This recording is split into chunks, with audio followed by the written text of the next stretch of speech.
आज हम amnesty scheme 2021 के ऊपर चर्चा कर रहे हैं। इसके मुख्य प्रावधानों की चर्चा कर रहे हैं। एमनेस्टी स्कीम 2021 24 फरवरी 2021 को राज्य सरकार द्वारा RGST एक्ट 2017 के सबसेक्शन 2A सेक्शन 174 के अंतर्गत इस स्कीम को लॉन्च किया है। इस एमनेस्टी स्कीम 2021 जो है इसको 24 फरवरी 2021 से लेके 30 सितंबर 2021 तक की समयावधि के लिए इसको लागू किया गया है।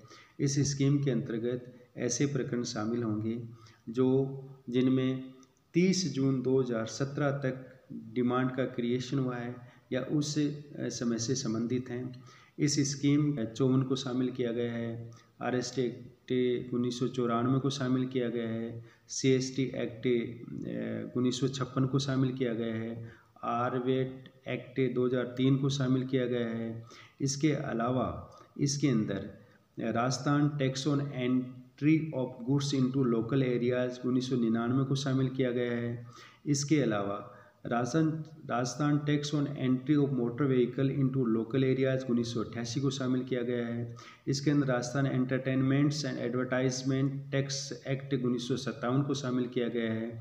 इसके अंतर्गत Rajasthan tax on luxuries into hotels and lodging houses act 1990 को शामिल किया गया है। इसके अंतर्गत Rajasthan tax on luxuries tobacco and it's product act 1994 को शामिल किया गया है। ये सारे जो एक्ट हैं, इससे संबंधित जो प्रकरण बने, इससे संबंधित जो डिमांड का क्रिएशन हुआ, उन सब को एमनेस्टी स्कीम 2021 के अंतर्गत रखा गया है। इस स्कीम द्वारा इनको कवर किया गया है। एमनेस्टी स्कीम 2021 की मुख्य विशेषता ये है कि राज्य सरकार राजस्थान में पहली बार जो कर है उसमें भी छूट देने जा रही है। इस स्कीम को 3 भागों में बांटा गया है, 3 चरणों में बांटा गया है। पहला जो चरण है वो 24 फरवरी 2021 से लेके 31 मार्च 2021 तक का चरण रखा गया है। दूसरा चरण 1 अप्रैल 2021 से लेके 30 जून 2021 तक का रखा गया है। तीसरा जो चरण है 1 जुलाई 2021 से लेके 30 सितंबर 2021 तक का रखा गया है। अर्थात कहने का तात्पर्य ये है कि ये जो स्कीम है ये 24 फरवरी 2021 से लेके 30 सितंबर 2021 तक चलेगी। इसको 3 भागों में बांटा गया है, 3 चरणों में बांटा गया है और हर चरण में व्यापारी को ये सुविधा दी गई है कि जो व्यापारी सबसे पहले चरण में आएगा उसको उस चरण में ज़्यादा फ़ायदा होगा, दूसरे चरण में 5% कम फ़ायदा होगा, तीसरे चरण में 10% कम फ़ायदा होगा। तो इस तरह से इस स्कीम को 3 चरणों में बांटा गया है और जो व्यापारी के लिए हर चरण में अलग अलग सुविधाएं दी गई हैं। और इस स्कीम के अंतर्गत जो पूरी डिमांड है उस डिमांड को एक टेबल बना के 5 भागों में उन डिमांड की प्रकृति के अनुसार उसको उस टेबल में रखा गया है। उसमें 1 से लेके 5 तक टेबल बनाई गई हैं और डिमांड आउटस्टैंडिंग डिमांड की जो प्रकृति है उस प्रकृति के हिसाब से उस डिमांड को उसमें रखा गया है। बेनिफिट अंडर द स्कीम, इसमें मूलतः 2 चीज़ों पे फोकस किया गया है। पहला है रिबेट ऑफ टैक्स, दूसरा है waiver of interest penalty and late fees. तो इसके लिए जो एमनेस्टी स्कीम का जो नोटिफिकेशन निकला है उस नोटिफिकेशन में एक टेबल बनाई गई है। उस टेबल का टाइटल ये दिया गया है, for rebate of tax and और waiver of interest penalty and late fees. इसके अंतर्गत जो डिमांड है उसको 5 भागों में, जैसे कि हम चर्चा कर चुके हैं, 5 भागों में बांटा गया है। तो इसमें जो सीरियल नंबर पहला है उसमें ये प्रावधान किया गया है कि आउटस्टैंडिंग जो डिमांड है और डिस्प्यूटेड अमाउंट है वो इस टेबल के जो सीरियल नंबर 2, 3, 4, 5 से संबंधित नहीं होनी चाहिए, वो सीरियल नंबर 1 में कवर होगी। इस सीरियल नंबर 1 में ये प्रावधान किया गया है कि अगर कोई व्यापारी पहले चरण में इस स्कीम का लाभ लेना चाहता है तो उसको टैक्स में रिबेट 10% मिलेगी। कहने का तात्पर्य ये है कि उसकी जो टैक्स लायबिलिटी है उसको 90% जमा कराना पड़ेगा। अगर वो 90% पहले चरण में जमा करवाता है तो उसको 10% की टैक्स में छूट मिलेगी। इसके साथ साथ उसका waiver of interest, penalty and late fees 100% होगा और डेट ऑफ ऑर्डर तक उसका जो इंटरेस्ट का क्रिएशन होगा वो भी 100% वेव होगा। अगर इस पहले सीरियल नंबर में व्यवहारी द्वारा दूसरे चरण में अर्थात 1 अप्रैल 2021 से लेके 30 जून 2021 के बीच में अगर वो आवेदन करता है तो उसे अब जो टैक्स है उसका 95% जमा कराना पड़ेगा। अगर वो 95% जमा करवाता है तो उसको रिबेट ऑफ टैक्स 5% मिलेगी। Waiver of penalty, interest, late fee वो 100% होगा। इसके अलावा डेट ऑफ ऑर्डर तक उसका जो इंटरेस्ट है वो 100% वेव होगा। अगर वो इस पहली सीरियल नंबर में अगर वो आवेदन 1 जुलाई 2021 से लेके 30 सितंबर 2021 के बीच में करता है तो उसे 100% टैक्स जमा कराना पड़ेगा। साथ ही साथ अगर वो 100% टैक्स जमा कराता है इस समयावधि के अंतर्गत तो उसको इंटरेस्ट, पेनल्टी, लेट फीस पे 100% छूट मिलेगी। साथ ही साथ डेट ऑफ ऑर्डर तक जो ब्याज का क्रिएशन होगा उसमें भी उसे 100% छूट मिलेगी। अब हम चर्चा करेंगे सीरियल नंबर 2 की। सीरियल नंबर 2 जो है वो डिक्लेरेशन फॉर्म से संबंधित है। डिक्लेरेशन फॉर्म की जो डिमांड निकलती है वो डिफरेंस टैक्स की डिमांड होती है। तो इसमें प्रावधान ये किया गया है कि अगर व्यवहारी द्वारा व्यवहारी की जो डिमांड है वो डिक्लेरेशन फॉर्म के डिफरेंस टैक्स से संबंधित है। अगर व्यवहारी पहले चरण में आवेदन करता है, ये कहता है कि मैं एमनेस्टी स्कीम का लाभ लेना चाहता हूँ, तो हम जो डिफरेंस टैक्स है पहले चरण में उसे 20% जमा करवाना है। रिमेनिंग 80% डिफरेंस टैक्स उसको रिबेट मिलेगी। साथ ही साथ इंटरेस्ट, पेनल्टी, लेट फीस में उसको 100% छूट मिलेगी। साथ ही साथ डेट ऑफ ऑर्डर तक उसकी आउटस्टैंडिंग डिमांड पे लगने वाले ब्याज में भी 100% छूट मिलेगी। अगर दूसरे चरण में वो आवेदन करता है तो उसे जो डिफरेंस टैक्स का 25% जमा कराना पड़ेगा। कहने का तात्पर्य ये है कि डिफरेंस टैक्स का उसे 75% उसको रिबेट मिलेगी। इंटरेस्ट, पेनल्टी, लेट फी में उसको 100% छूट मिलेगी। साथ ही साथ उसको डेट ऑफ ऑर्डर तक जो इंटरेस्ट का क्रिएशन होगा उसमें भी 100% छूट मिलेगी। अगर व्यवहारी द्वारा सीरियल नंबर 2 में डिक्लेरेशन फॉर्म के डिफरेंस टैक्स से संबंधित एमनेस्टी स्कीम में वो लाभ लेना चाहता है और 1 जुलाई 2021 से लेके 30 सितंबर 2021 के बीच में आवेदन करता है और डिफरेंस टैक्स का वो अगर 30% जमा करा देता है तो उसे 70% डिफरेंस टैक्स में छूट मिलेगी। साथ ही साथ इंटरेस्ट, पेनल्टी, लेट फी उसका 100% माफ़ होगा। साथ ही साथ डेट ऑफ ऑर्डर तक उसके इंटरेस्ट का जो क्रिएशन होगा वो भी 100% उसका माफ़ होगा।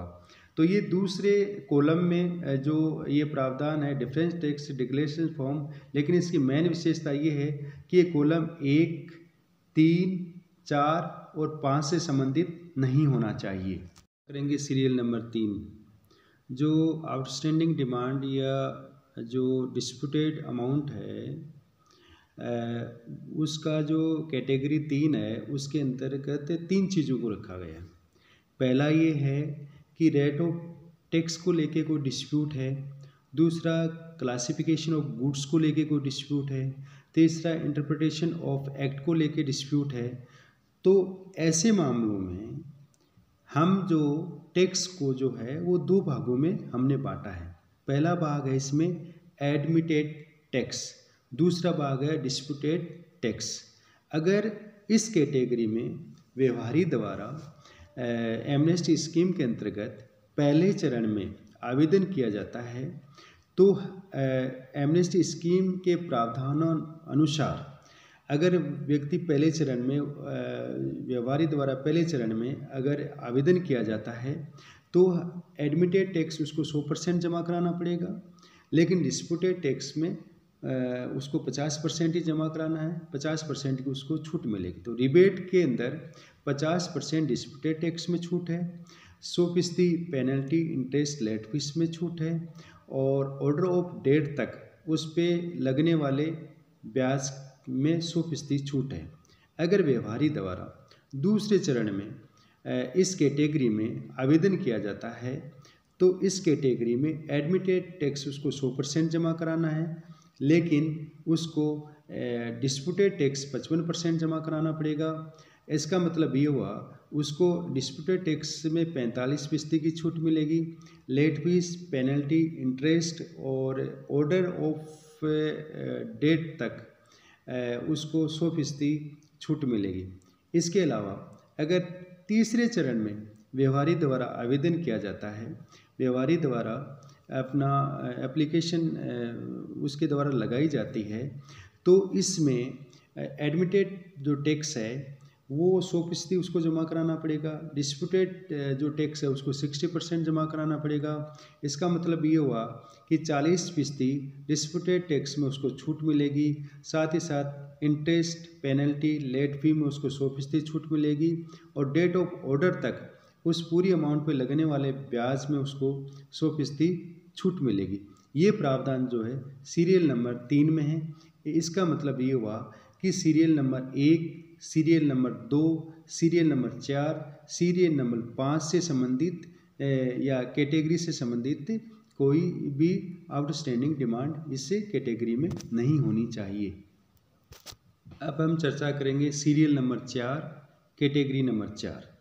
इस कैटेगरी नंबर 4 में category number 1, category number 2, category number 3 और कैटेगरी नंबर 5 से का बाइफर्केशन डिमांड का है वो इसमें शामिल नहीं होगा। कहने का तात्पर्य ये है कि आउटस्टैंडिंग डिमांड या डिस्प्यूटेड डिमांड जो है उसको इस कैटेगरी में 4 तरह से क्लासिफिकेशन किया है। पहला ये है कि ऐसी डिमांड जो इवेजन से संबंधित हो, अवॉइडेंस ऑफ टैक्स से संबंधित हो, ये पहला कैटेगरी है। दूसरी कैटेगरी है मिसयूज ऑफ डिक्लेरेशन फॉर्म से संबंधित डिमांड हो। तीसरा ये है अनअकाउंटेड गुड्स से संबंधित हो और चौथा ये है goods and vehicle in transit. ये 4 कैटेगरी इस सीरियल नंबर 4 के कैटेगरी 4 में इसको विभाजित किया है। इसमें प्रावधान जो है वो ये किया गया है या कंडीशन ये रखी गई है, अगर व्यवहारी द्वारा सीरियल नंबर 4 में अगर आउटस्टैंडिंग डिमांड में से टैक्स वो 100% जमा कराता है, साथ ही साथ पेनल्टी का अगर 20% जमा करवाता है और वो पहले चरण में अगर वो आवेदन करता है तो उसको ये लाभ मिलेगा। इसके साथ ही साथ उसको जो रिबेट मिलेगी वो ये मिलेगी कि पेनल्टी में 80% रिबेट मिल रही है। इसके अलावा इंटरेस्ट के अंदर है वो 100% छूट मिलेगी। इसके साथ ही साथ डेट ऑफ ऑर्डर तक जो है उसको जो लगने वाले ब्याज में भी 100% छूट मिलेगी। अगर व्यवहारी द्वारा इस कैटेगरी में द्वितीय चरण में आवेदन किया जाता है तो उसको टैक्स 100% जमा करवाना है, उसको पेनल्टी में 25% जमा करवाना है। अगर वो 25% जमा करवाएगा तो पेनल्टी में 75% की छूट मिलेगी। साथ ही साथ जो डेट ऑफ ऑर्डर तक उसको लगने वाला ब्याज है उसमें 100% छूट मिलेगी। इसके अलावा अगर इसी कैटेगरी में इसी सीरियल नंबर में अगर व्यवहारी द्वारा तृतीय चरण में आवेदन किया जाता है तो उसको 100% ब्याज जमा कराना है, 30% पेनल्टी जमा करवानी है। अगर वो ऐसा करता है तो 70% पेनल्टी के अंतर्गत छूट मिलेगी। साथ ही साथ इंटरेस्ट और डेट ऑफ ऑर्डर तक लगने वाले इंटरेस्ट में 100% छूट मिलेगी। अब हम चर्चा करेंगे कैटेगरी 5 की। कैटेगरी 5 है वो इसमें ये प्रावधान किया गया है कि जो आउटस्टैंडिंग डिमांड है, जो डिस्प्यूटेड डिमांड है, जो एक्सक्लूसिवली इंटरेस्ट से संबंधित है, पेनल्टी से संबंधित है और 25 करोड़ से अधिक है, तो ऐसे मामलों में 25 करोड़ से अधिक है और जो कैटेगरी 1 से लेकर 4 तक संबंधित नहीं है, ऐसे मामलों में राज्य सरकार द्वारा इसमें ये प्रावधान किया गया है कि व्यवहारी द्वारा अगर पहले चरण में आवेदन करता है या एमनेस्टी स्कीम को वो ऑप्ट करता है, तो फिर व्यवहारी को इंटरेस्ट और पेनल्टी का अगर वो 40% जमा करवाता है तो 60% इंटरेस्ट और पेनल्टी में छूट मिलेगी। साथ ही साथ डेट ऑफ ऑर्डर तक जो उस पर लगने वाले ब्याज में 100% छूट मिलेगी। अगर व्यवहारी द्वारा द्वितीय चरण में आवेदन किया जाता है तो व्यवहारी को पेनल्टी और इंटरेस्ट का 45% जमा करवाना है। अगर वो 45% जमा करवाता है तो व्यवहारी को 65% इंटरेस्ट और पेनल्टी में छूट मिलेगी। साथ ही साथ डेट ऑफ ऑर्डर तक लगने वाले ब्याज में 100% छूट मिलेगी। अगर व्यवहारी द्वारा पेज 3 में आवेदन किया जाता है तो व्यवहारी को इंटरेस्ट और पेनल्टी का 50% जमा करवाना है। अगर वो 50% जमा करवाता है तो 50% इंटरेस्ट और पेनल्टी में उसको छूट मिल रही है।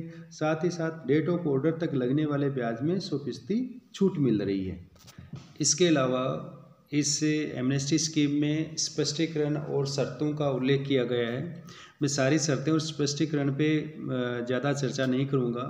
मुझे इसमें जो सबसे अच्छा जो स्पष्टीकरण लगा वो बिंदु 6 है। इसमें ये कहा गया है कि ऐसी आउटस्टैंडिंग डिमांड जिसमें व्यवहारी को कोई रकम जमा कराने की अपेक्षा उससे नहीं की जाती या वो उसको उसमें जमा नहीं करवाना है, ऐसे मामलों में अगर व्यवहारी द्वारा सूचना प्राप्त नहीं होती है, व्यवहारी द्वारा सूचना प्राप्त नहीं होती है या व्यवहारी सूचना नहीं देता है, तो भी निर्धारण अधिकारी ऐसे मामलों को अपने स्तर पे निपटा सकेगा। ये इस स्कीम का मुझे सबसे अच्छा पहलू लगा जिसकी मैंने चर्चा की है और इस प्रकार से ये स्कीम काफ़ी अच्छी है और निश्चित रूप से मेरा ये मानना है ये व्यवहारी के लिए बहुत ही अच्छी स्कीम होगी। और इसी के साथ नमस्कार, जय हिंद।